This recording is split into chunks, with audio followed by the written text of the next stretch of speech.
ان الحمد للہ نحمده ونستعینه ونستغفره ونعوذ باللہ من شرور انفسنا ومن سیئات اعمالنا من يهده اللہ فلا مضل له ومن يضلل فلا هادی له وأشهد أن لا إله إلا الله وأشهد أن محمدًا عبده ورسوله أما بعد فإن خير الحديث كتاب الله وخير الهدي هدي محمد صلى الله عليه وسلم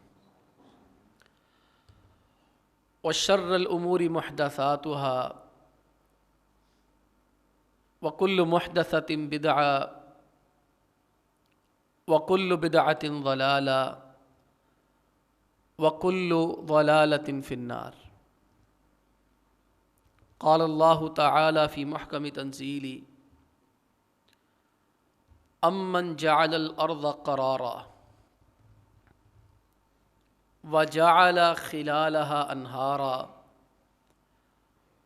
وجعل لها رواسیا وجعل بین البحرین حاجزا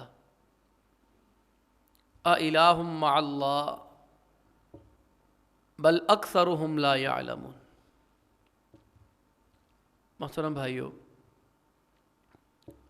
عزیز بزرگوں اور دوستو، گزشتہ 2 جمعوں سے ہم اللہ سبحانہ و تعالیٰ کی جو مخلوقات ہیں جنہیں ہم نے اللہ کی نشانیاں کہا، ایسی نشانیاں ہیں جس کے فائدے یہ ہیں کہ پہلے جمعے میں 2 جمعے پہلے میں نے عرض کی کہ اللہ سے محبت بڑی پیدا ہوتی ہے ان پہ غور کر کے، اور پھر اس کے بعد جو پچھلا جمعہ ہوا آسمان سے متعلق، اس میں نے یہ تمہید میں عرض کیا تھا کہ جو اللہ تعالیٰ کی مخلوقات پہ، جو بڑی بڑی مخلوق اللہ نے بنائی ہوئی ہیں، ان پہ غور کرنے سے ایک فائدہ یہ بھی ہوتا ہے، اللہ اور بندے کا تعلق بڑا مضبوط ہو جاتا ہے،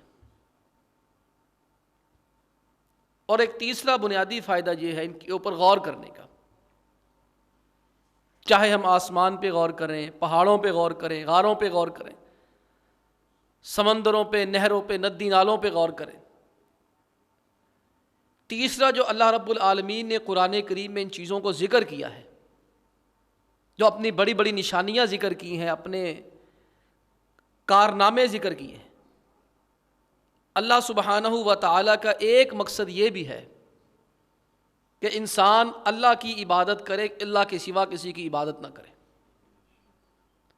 اللہ تعالیٰ قرآن کریم میں ان چیزوں کو ذکر کر کے بطور چیلنج پوچھتے ہیں کہ میرے سوا کوئی اللہ ہے؟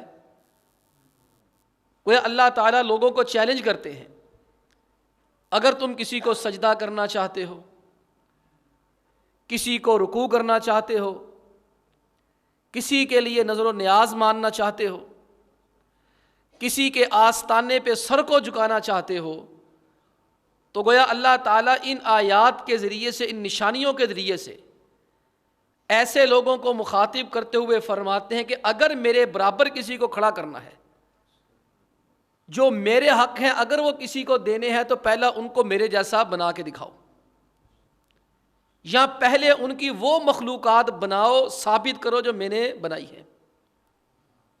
آپ سورہ نمل کو دیکھیں، 20ویں پارے کا پہلا رکوع پورے کا پورا اسی کے اوپر ہے۔ اللہ سبحانہ و تعالی سوالیہ انداز میں پوچھتے ہیں، امن خلق السماوات والارض۔ مکہ کے مشرکین سے جب پوچھا جاتا تھا نا، یہ آسمان زمین کس نے بنایا، کہتے اللہ نے بنایا۔ یہ سورج چاند کس نے بنائے ہیں، کہتے تھے اللہ نے بنائے ہیں۔ ان سے پوچھا جاتا پہاڑ غار کس نے بنائے ہیں؟ کہتے اللہ نے بنایا۔ اللہ سبحانہ و تعالیٰ پھر ان سے پوچھتے تھے جب بنایا سارا کچھ میں نے ہے تو پھر عبادت بھی میری کرو۔ مجھے بچپن کا ایک واقعہ یاد آ گیا، اللہ تعالیٰ نے زندگی میں 2 دفعہ یہ سعادت عطا فرمائی۔ مولانا محمد حسین شیخ پوری رحمہ اللہ کے پاس بیٹھ کے ان کی تقریر سننے کا موقع ملا۔ جب ہم بڑے ہو رہے تھے وہ فوت ہونے کے قریب تھے، تو بابا جی رحمہ اللہ مسئلہ توحید سمجھا رہے تھے، تو مثال انہیں یوں دی، کہتے میں راستے میں آ رہا تھا تو میں نے ایک لڑکی کو دیکھا، وہ اپنی مرغی کے سر کے اوپر تھپڑ مار رہی تھی۔ وہ پنجابی میں گفتگو فرماتے تھے، کہنے لگے میں انہوں پوچھا کڑے اے مرغی دے سر تے تھپڑ کانوں مار دی ہے؟ انہیں کہا بابا جی یہ بڑی بے وفا ہے، دانے ساڈے گھروں کھاندی ہے، انڈا گوانڈیاں جا کے دیندی ہے۔ تو بابا جی رحمہ اللہ نے فرمایا مسئلہ توحید سمجھانے کے لیے کہ یہ اللہ تعالیٰ کے ساتھ کتنی بڑی بے وفائی ہے کہ رزق تمہیں وہ دیتا ہے، جانور تمہیں وہ دیتا ہے، رزق تمہیں وہ دے، اس رزق کا تم جانور خرید کے کسی قبر پہ جا کے ذبح کر دیتے ہو۔ اللہ سبحانہ و تعالیٰ کا بعینی ہی یہی انداز ہے۔ اللہ تعالیٰ گویا طنز کرتے ہیں، مخاطب کرتے ہیں، ڈانٹتے ہیں۔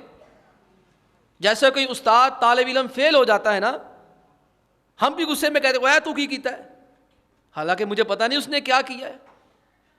میرے بچے کوئی غلطی کرتے ہیں میں ان کو ڈانٹتا ہوں تم نے کیا کیا ہے؟ کیا میں ڈانٹ رہا ہوں؟ مجھے پتا ہے اس نے کیا کیا ہے۔ اللہ سبحانہ و تعالیٰ نے بھی مسئلہ توحید سمجھانے کے لیے، عقیدہ توحید سمجھانے کے لیے، غیر اللہ کی عبادت سے بچانے کے لیے، در در پہ سر جھکانے سے بچانے کے لیے اللہ سبحانہ و تعالیٰ نے یہ نشانیاں ذکر کی ہیں۔ اللہ فرماتے امن خلق السماوات والارض، ذرا مجھے یہ بتاؤ یہ آسمان اور زمین کس نے پیدا کیے؟ وَأَنزَلَ لَكُم مِّنَ السَّمَاءِ مَاءً، اور کون سی وہ ذات ہے جو تمہارے لیے آسمان سے بارش نازل کرتی ہے؟ فَأَنبَتْنَا بِهِ حَدَائِقَ ذَاتَ بَهْجَةٍ، پھر آسمان سے بارش نازل ہوتی ہے نا تو قسمہ قسم کے میوے والے درخت اگ جاتے ہیں، پھل اگ جاتے ہیں، شاندار قسم کے باغات بن جاتے ہیں۔ مَا كَانَ لَكُمْ أَن تُنبِتُوا شَجَرَهَا، اللہ تو آسمان سے بارش نازل کر کے پورے کے پورے جو ہے وہ باغ ہی بنا دیتا ہے، تم تو ایک درخت نہیں بنا سکتے خود۔ اَإِلَٰهٌ مَّعَ اللَّهِ، اللہ فرماتے پھر مجھے اس سوال کا جواب دو یہ سب کس نے پیدا کیا، اور ساتھ مجھے اس چیز کا بھی جواب دو کہ اللہ کی سوا کوئی حقدار ہے جس کی عبادت کی جا سکے؟ گویا اللہ کے سوا کسی کی عبادت کرنی ہے وہ پہلے آسمان اور زمین بنا کے دکھائے۔ جس کو عبادت والا بنانا چاہتے ہو، اللہ کے برابر کھڑا کرنا چاہتے ہو، نظر و نیاز کرنا چاہتے ہو، اللہ تعالیٰ چیلنج کرتے ہیں، اللہ تعالیٰ مخاطب کر کے کہتے ہیں پہلے اسے اس قابل بناؤ کہ آسمان و زمین بنائے، آسمان و زمین بنانے کے بعد آسمان سے بارش نازل فرمائے، اور اس کی بارش کے نتیجے میں ہرے بھرے لہلہاتے ہوئے چشموں والے باغات ہوں۔ اگر وہ ایسا کر دے تو وہ رب بنے گا، اگر نہیں کرے گا پھر میرے سوا عبادت کسی کی نہیں کرنی۔ یہ آپ پورا رکوع آگے دیکھ جائیں۔ امن جعل الارض قرارا، اللہ فرماتے یہ زمین ہلتی نہیں ہے، یہ کھڑی ہے۔ دیکھیں تھوڑا سا جھٹکا لگتا ہے نا پوری قوم کی دوڑیں لگ جاتی ہیں، تھوڑا سا زلزلہ آتا ہے نا تو میں ہوں، آپ ہیں، سارے ہیں، نمازی ہیں، بے نمازی ہیں۔ میں کہتا ہوں نماز میں زلزلہ آ جائے تو اللہ کی قسم سارے نماز میں بھاگ جائیں، اللہ ہمیں محفوظ فرمائے۔ جو ہمارا ایمان ہے کمزور ایمان ہے، اللہ پوچھتے ہیں مجھے بتاؤ امن جعل الارض قرارا، یہ زمین ہلتی نہیں ہے کس نے بنائی ہے؟ وجعل خلالها انہارا، اور زمین کے درمیان سے نہریں نکال دی ہیں، تمہیں تکلیف ہی کوئی نہیں ہوتی۔ وجعل لها رواسیا، اور اسی زمین میں نہریں بھی ہیں ساتھ پہاڑ بھی رکھ دیے۔ وجعل بین البحرین حاجزا، اور دیکھو سمندروں کے اندر تم دیکھتے ہو 2 سمندر ہوتے ہیں، ایک طرف کھارا پانی ایک طرف میٹھا پانی، دونوں مکس ہی نہیں ہوتے، ایک طرف گرم پانی ایک طرف ٹھنڈا پانی، دونوں آپس میں مکس نہیں ہوتے۔ بتاؤ اللہ کے سوا کس نے کیا ہے؟ اِلٰہٌ مع اللہ، اللہ پھر سوال کرتا ہے کہ میرے سوا کوئی عبادت کے لائق ہے؟ بالکل نہیں ہے۔ اور اسی طرح اللہ تعالیٰ آگے بھی مختلف قسم کے سوالات کرتے ہیں، مختلف قسم کی چیزیں پوچھتے ہیں، بادلوں کے بارے میں، راستوں کے بارے میں، اندھیروں کے بارے میں. یہ ساری چیزیں ذکر کرنے کے بعد اللہ سبحانہ و تعالیٰ اس رکوع کے اندر فرماتے ہیں بار بار اِلٰہٌ مع اللہ اِلٰہٌ مع اللہ. اور کہیں اللہ سبحانہ و تعالیٰ فرماتے ہیں ان سے جا کے پوچھو آسمان و زمین کو کس نے پیدا کی؟ لَيَقُولُنَّ اللَّهُ، وہ کہیں گے یہ اللہ نے پیدا کیا ہے. جب یہ پیدا اللہ نے کیا ہے پھر ان کی بجائے عبادت کس کی کرنی چاہیے؟ اللہ سبحانہ و تعالیٰ کی کرنی چاہیے. یہ جو اللہ تعالیٰ اس طرح کی چیزیں پہاڑ، غار، آسمان ذکر کرتے ہیں، صرف اللہ تعالیٰ کوئی جغرافیائی بحث نہیں کر رہے، ارضیاتی بحث نہیں کر رہے. یہ تو ہم لوگ ہیں کبھی اس سے سائنسی چیز نکال لیتے ہیں، کبھی میڈیکل کی چیز نکال لیتے ہیں. اللہ کا قرآن میڈیکل کی کتاب نہیں ہے، اللہ کا قرآن جغرافیے کی کتاب نہیں ہے، اللہ سبحانہ و تعالیٰ کا قرآن کوئی سائنسی معمے کی کتاب نہیں ہے. بے شک اللہ سبحانہ و تعالیٰ کے قرآن کریم میں 1000 آیتیں ان کا تعلق سائنس کے ساتھ ہے.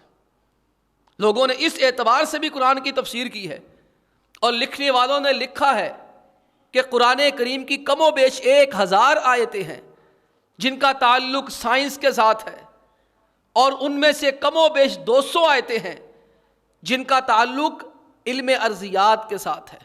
یہ زمینی علوم کے ساتھ ہے جو لوگ پڑھتے اور پڑھاتے ہیں، جتنی چیزیں آتی ہیں. لیکن ساتھ ہی جو علماء اکرام لکھتے ہیں وہ کہتے ہیں اس کا مقصد یہ نہیں کہ بندہ سائنس کے اندر کھوج لگائے، میڈیکل کے اندر غوطہ زن ہو، بلکہ اس لیے کہ بندہ اللہ کے قریب ہو جائے، اللہ کی توحید کو اپنا لے. آپ آسمان کو دیکھیں، آج ہم نے آسمان کی بات کرنی ہے، معذرت کے ساتھ پہاڑوں کی بات کرنی ہے. پہاڑوں کے اندر اور ہمارے اندر کچھ عادتیں ہیں جو مشترک ہیں.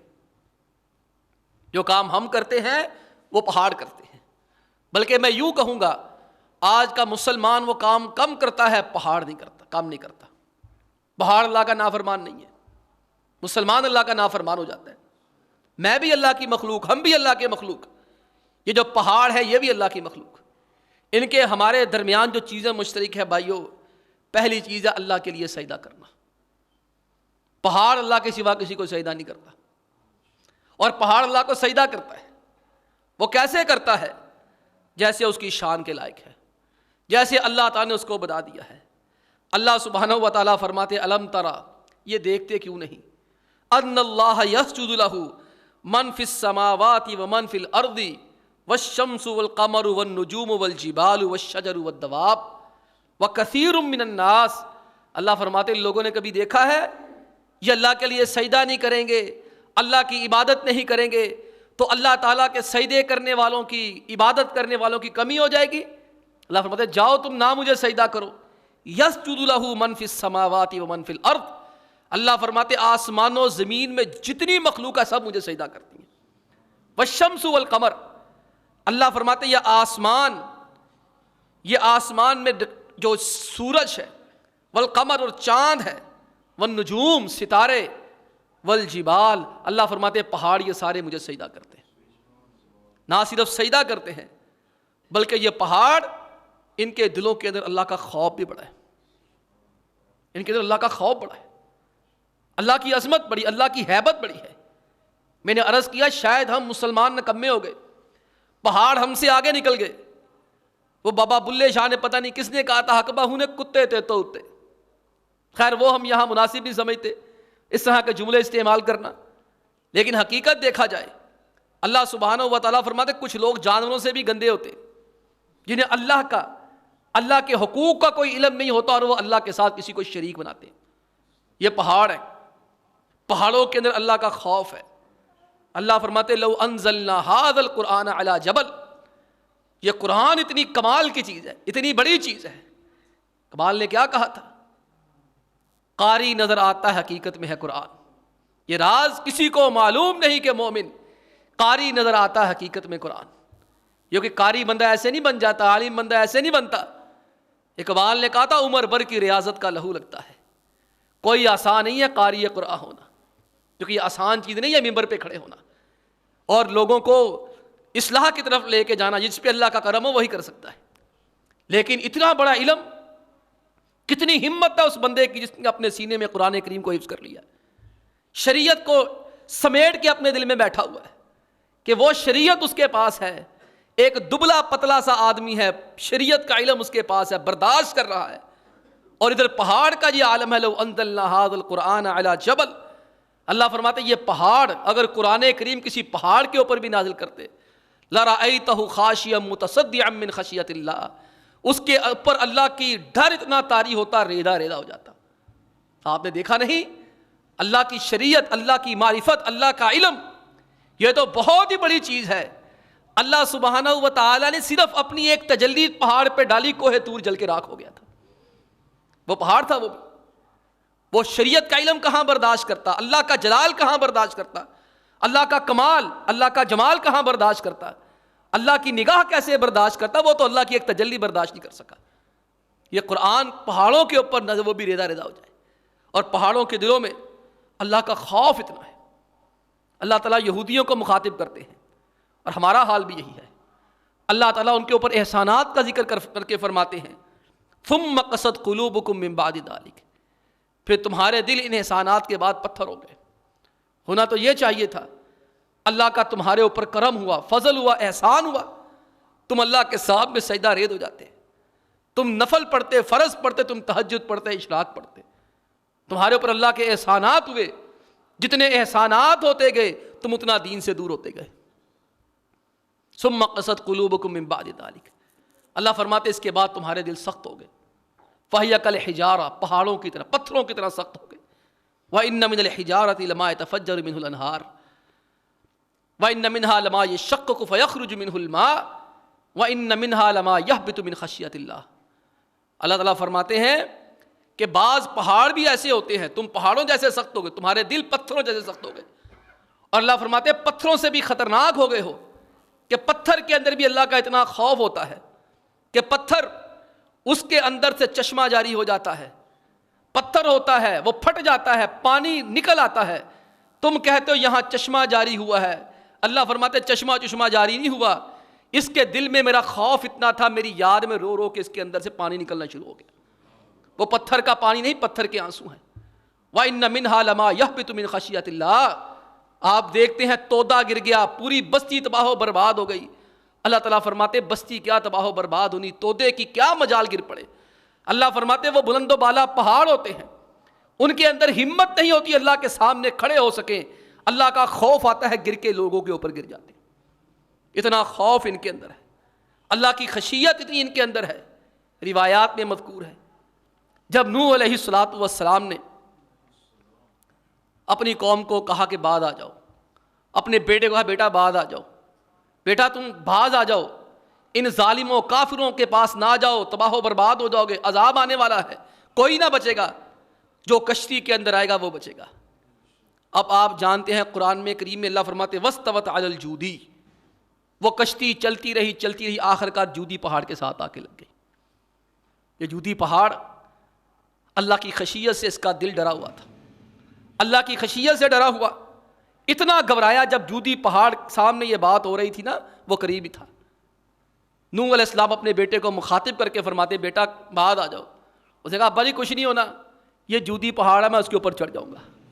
مفسرین لکھتے ہیں، شارحین لکھتے ہیں جب جودی پہاڑ کے اندر کانوں میں یہ جملہ پڑا، جودی پہاڑ نے کہا یا اللہ مجھے معاف کر دے، میں اس قابل نہیں۔ اللہ کو اس پہاڑ کی ادا اتنی پسند آئی، اللہ نے اس کا ذکر قیامت تک کے لیے قرآن پاک میں کر دیا۔ یہ خشیت ہے پہاڑوں کے اندر، ہم تو ذکر ہی نہیں کرتے اللہ کا۔ اللہ کے بندو پہاڑ تو اللہ کا ذکر ہی بہت کرتے، صبح شام اللہ کا ذکر کرتے ہیں۔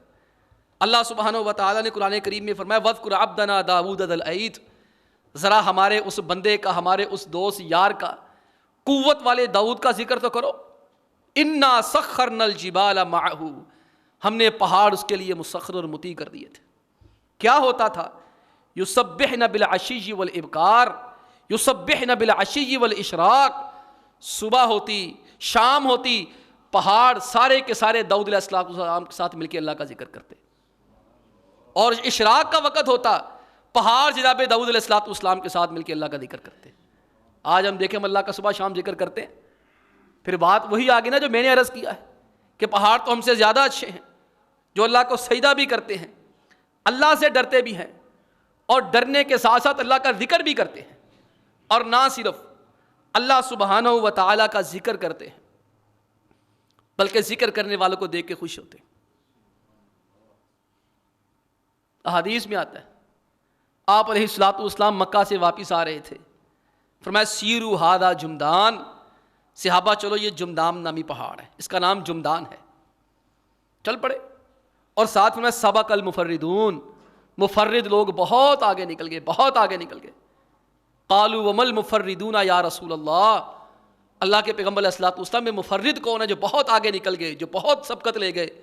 فرمایا الذاکرون اللہ کثیرا والذاکرات، جو لوگ بہت زیادہ لوگوں سے درجوں میں نکل گئے، یہ وہ لوگ ہیں جو بہت زیادہ اللہ تعالیٰ کا ذکر کرتے ہیں۔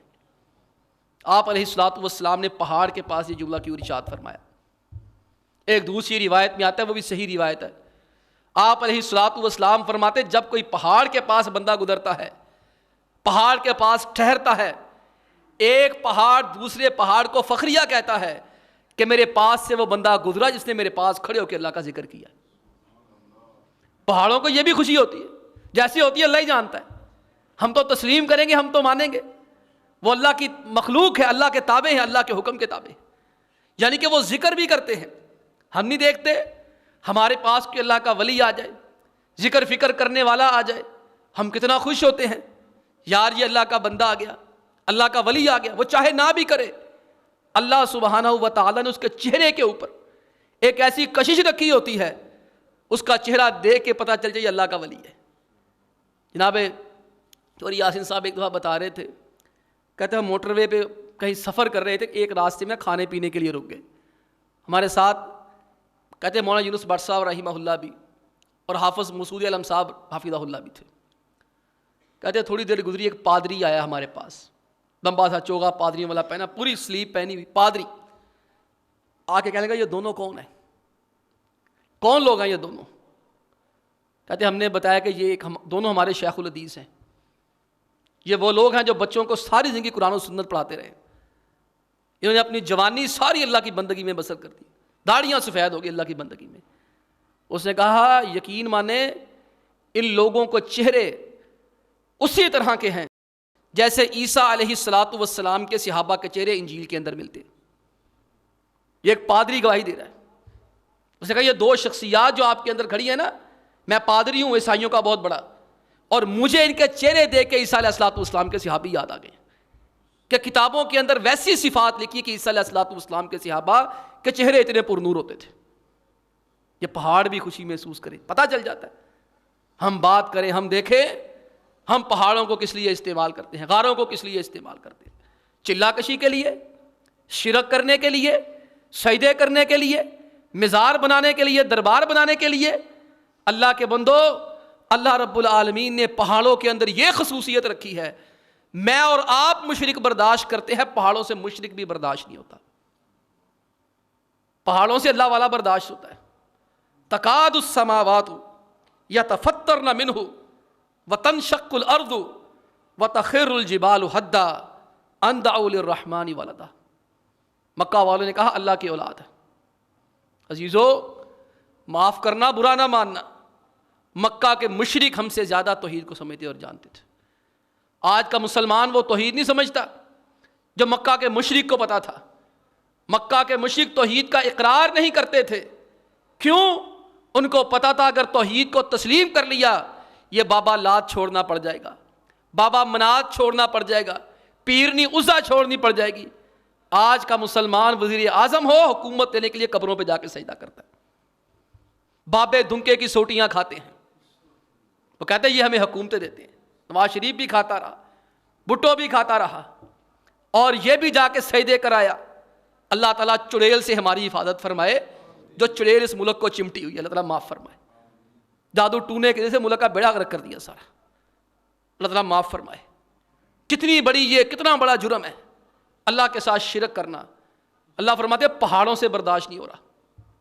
تکاد السماوات یتفطرن من، وہ کہتے اللہ کی اولاد ہے، کہتے کوئی کہتا اللہ کی بیٹیاں ہیں، کوئی کہتا فرشتہ اللہ کی بیٹی، کوئی کچھ کہتا، اللہ کے ساتھ شرک کرتے۔ اللہ فرماتے تکاد السماوات یتفطرن منہ، یہ پہاڑ، یہ آسمان سے برداشت نہیں ہو رہا۔ آسمان کا دل کرتا ہے اس غم سے پھٹ جائے کہ لوگ اللہ کے ساتھ شرک کرتے ہیں۔ وتنشق الارض، زمین ایسے لوگوں کو جگہ نہیں دینا چاہتی، زمین چاہتی ہے کہ ان لوگوں کے لیے پھٹ جائے جو اللہ کے ساتھ شرک کرتے، زندہ زمین میں دفن کرتے۔ اللہ فرماتے ہیں وَتَخِرُّ الْجِبَالُ هَدًّا، اور پہاڑوں کا دل چاہتا ہے کہ وہ لوگ جو اللہ کے ساتھ شرک کرتے ہیں ان کے اوپر گر کر سب کو تباہ و برباد کرتے ہیں۔ یہ تو اللہ کی رحمت، اللہ کا کرم ہے جو ہم بچے ہوئے ہیں، وگرنہ آسمان، پہاڑ، یہ زمین، یہ اللہ کی مخلوقات مشرکوں کو برداشت نہیں کر رہی۔ ہماری کیفیت کیا ہے؟ مولانا حالی رحمہ اللہ نے بڑی پیاری بات کہی تھی، کرے غیر گر بت کی پوجا تو کافر، کرے غیر گر بت کی پوجا تو کافر، جو ٹھہرائے بیٹا خدا کا تو کافر، جھکے آگ پر بہر سجدہ تو کافر، کواکب میں مانے کرشمہ تو کافر، مگر مومنوں پر کشادہ ہے راہیں، مگر مومنوں پر کشادہ ہے راہیں، پرستش کریں شوق سے جس کی چاہیں، نبی کو چاہیں خدا کر دکھائیں، اماموں کا رتبہ نبی سے بڑھائیں۔ لوگوں نے کہہ دیا خدا کے پلڑے میں وحدت کے سوا رکھا کیا ہے، جو کچھ لینا ہوگا لے لیں گے جا کے محبت کے شہر میں، نبی کو چاہیں خدا کر دکھائیں، اماموں کا رتبہ نبی سے بڑھائیں۔ کسی بدبخت نے کہہ دیا چاچڑ وانگ مدینہ ڈسے، کوٹ مٹھن بیت اللہ، ظاہر دے وچ پیر فریدن باطن دے وچ اللہ۔ اللہ استغفر اللہ استغفر اللہ، کہا میرا فرید تو مجھے اللہ لگتا ہے، نبی کو چاہیں خدا کر دکھائیں۔ وہ جو عرش پہ مستوی تھا وہ عرش پہ مستوی تھا خدا ہو کر، اتر پڑا مدینے میں مصطفیٰ ہو کر، احمد احد فرق نہ کوئی، میم لبادہ اڑ کے آیا۔ اللہ نبی کو چاہیں خدا کر دکھائیں، اماموں کا رتبہ نبی سے بڑھائیں،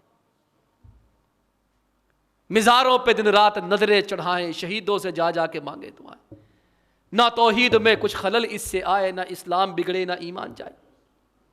وہ پہاڑوں سے سبق حاصل کر لو یار، پہاڑ بھی مشرک برداشت نہیں کرتا، اس کا بھی حوصلہ نہیں پڑتا کہ میرے پاس سے کوئی مشرک اترے۔ اللہ سبحانہ و تعالی نے پہاڑیں، جو پہاڑ بنائے ہیں نا، اللہ اکبر، تھوڑی سائنسی بات بھی ہو جائے، سائنسی ٹچ بھی ہو جائے، جو ماہرین ارضیات کہتے ہیں، جغرافیہ کے ماہرین کہتے ہیں، آپ اللہ سبحانہ و تعالیٰ کے کرم پہ غور فرمائیں۔ کہیں آتش فشاں پہاڑ ہیں، کہیں برفیلے پہاڑ ہیں، کہیں لال پہاڑ ہے، کہیں سفید پہاڑ ہے، کہیں کالے پہاڑ ہیں، اللہ کہیں برف کے پہاڑ ہیں، گلیشیئر ہیں۔ اللہ اکبر، اللہ سبحانہ و تعالیٰ نے یہ پہاڑ وہیں پہ رکھے ہیں جہاں پر انسانوں کی آبادی کم ہے۔ آپ نوٹ فرما کے دیکھ لیجئے، جہاں پہاڑوں کا سلسلہ زیادہ ہوتا ہے وہاں پر آبادی بڑی کم ہوتی ہے۔ وہ دنیا کا نکر اسے کہا جاتا ہے کہ وہ دنیا کا آخری کونا ہے۔ آئس لینڈ ہے، فن لینڈ معذرت کے ساتھ، فن لینڈ ایک طرف سے دنیا کا آخری ملک کہا جاتا ہے۔ وہاں اللہ کا آپ کرشمہ دیکھیں، اللہ کی قدرت ملاحظہ فرمائیں۔ اللہ اکبر اللہ اکبر اللہ اکبر، سبحان اللہ، وہی بنا سکتا ہے۔ پورے برف کے پہاڑ ہیں، دنیا میں سب سے زیادہ سردی کہتے ہیں وہاں پڑتی ہے، برف کے ہی پہاڑ ہیں سارے کے سارے، جہاں جتنے ہیں اوپر برف ہے، نیچے آگ لگی ہوئی ہے۔ اللہ نے آگ اور پانی کو مکس کیا ہوا ہے، وہاں رہا نہیں جا سکتا۔ اللہ نے بندوبست کیسا کر دیا، ساتھ برف کے پہاڑ بھی رکھ دیے، ان کے لیے اللہ نے آگ کا سامان بھی رکھ دیا۔ وہاں کی گورنمنٹ اچھی ہوگی، اچھی ہے، ظاہری بات ہے، وہ لوگ دنیا کے اعتبار سے تو اچھا ہی ہیں، انہوں نے اپنی دنیا کو جنت بنایا کافروں نے۔ وہاں ہر گورنمنٹ نے پائپ لگائے ہوئے ہیں سوئی گیس کے، یا جیسے بھی ہر گھر کے اندر سے وہاں گرمائش جاتی ہے انہیں پہاڑوں سے۔ اللہ سبحانہ و تعالیٰ کا کمال دیکھیں، اللہ سبحانہ و تعالیٰ قرآن کریم میں ایک لفظ بولا ہے، الم نجعل الارض مہادا والجبال اوتادا۔ اللہ فرماتے ہیں یہ غور کریں، یہ ہم نے زمین کو بچھونا نہیں بنا دیا، یہاں سوتے ہیں، آرام کرتے، جتنے دل کہتا تھے منجی ڈالی۔ والجبال اوتادا، اور زمین ہلتی نہیں ہے، کیوں؟ اللہ فرماتے ہیں ہم نے کیل گاڑے ہوئے ہیں۔ غور طلب بات، غور طلب بات۔ 1865 کے اندر جا کر ایک برطانوی سائنسدان تھا، ماہرین ارضیات، ماہرین فلکیات، اس کا اندر جارج ایری، اس نے انکشاف کیا، اس نے کہا کہ جو پہاڑ ہے نا، یہ زمین کے اوپر تھوڑے ہوتے ہیں، اندر زیادہ ہوتے ہیں۔ آپ قرآن کریم کی اس آیت پہ غور کریں، اللہ فرماتے ہیں الم نجعل الارض مہادا والجبال اوتادا. آپ غور کریں کہ ہم نے، اللہ فرماتے ہیں ہم نے زمین کو بچھونا بنا دیا، آسمان کو میخے، پہاڑ کو ہم نے کیل بنا دیا. وجعلنا فی الارض رواسیا ان تمید بہم. اللہ فرماتے ہیں ہم نے زمین میں پہاڑ میخے بنا دے، کیل بنا کے ٹھوک دیے تاکہ یہ زمین ان بیلنس نہ ہو، بیلنس کے اندر رہے، یہ ہلے نہ. اب انکشاف پہ غور کی، لفظ اوتاد پہ غور کریں. اللہ نے کیل کا لفظ استعمال کیا. سائنس کہتی ہے کہ اوپر پہاڑ تھوڑا ہوتا ہے، اندر بہت زیادہ ہوتا ہے. حتیٰ کہ کوکاف کے جو پہاڑ ہیں روس کے اندر، ان کے بارے میں کہا جاتا ہے 4.5 میٹر وغیرہ اگر اوپر ہے تو 65 میٹر نیچے. بھائیو آپ نے کبھی کیل دیکھا ہے؟ کیل صحیح طرح کیسے ٹھوکا جاتا ہے؟ پورا ٹھوکا جاتا ہے. کیل اندر زیادہ ہوتا ہے کہ باہر ہوتا ہے؟ اندر زیادہ ہوتا ہے. کیل کو اچھی طرح ہتھوڑی مار کے اس کی جو کیپ ہوتی ہے نا، اسے عربی زبان میں اوتاد کہتے ہیں. اللہ فرماتے ہیں ہم نے پہاڑوں کو میخوں کی طرح، کیلوں کی طرح ٹھوک دیا ہے کہ پہاڑ اندر بہت زیادہ ہے، باہر بہت تھوڑا ہے. اور یہی پہاڑ ہیں، اللہ کے حکم کے تابع ہیں. جب قیامت آئے گی اللہ تعالیٰ ان سب کو اکھاڑ دے گا. وَحُمِلَتِ الْأَرْضُ وَالْجِبَالُ فَدُكَّتَا دَكَّةً وَاحِدَةً. اللہ فرماتے پھر اس دن جب حکم ہو جائے گا ہم زمین و آسمان کو اکھاڑ دیں گے، ہلا کے اکھاڑیں گے، اٹھا دی جائے گی زمین. آسمان کے اوپر پہاڑ نظر آئیں گے ہمیں چلتے ہوئے. وَتَكُونُ الْجِبَالُ كَالْإِهْنِ. اللہ فرماتے روئی کا وزن کوئی نہیں ہوتا، ہوا چلتی ہے نا ایسے گھومتی پھرتی ہے، پہاڑ بھی ایسے گھومے پھریں گے. وَتَرَى الْجِبَالَ تَحْسَبُهَا جَامِدَةً وَهِيَ تَمُرُّ مَرَّ السَّحَابِ. اور ہوا کے اندر چکر لگائیں گے، گھومیں گے جیسے روئی گھومتی ہے تیز ہوا میں. اللہ فرماتے پہاڑ ایسے گھومیں گے. اور چوتھی آخری کیفیت وَسُيِّرَتِ الْجِبَالُ فَكَانَتْ سَرَابًا. اللہ فرماتے ہیں اس دن جب پہاڑوں کو میں چلاؤں گا، اور اتنا چلاؤں گا کہ ریزہ ہو جائے، ان کا نام و نشان ہی ختم ہو جائے گا. اللہ سے دعا ہے کہ اللہ تعالیٰ اس کے ذریعے سے ہمیں اپنے تک پہنچنے کا ذریعہ بنائے. اللہ تعالیٰ ہمارا رابطہ اپنے ساتھ جوڑے. اللہ ان مخلوقات کے ذریعے سے ہمیں بھی ہدایت عطا فرمائے. وآخر دعوانا ان الحمد للہ رب العالمین.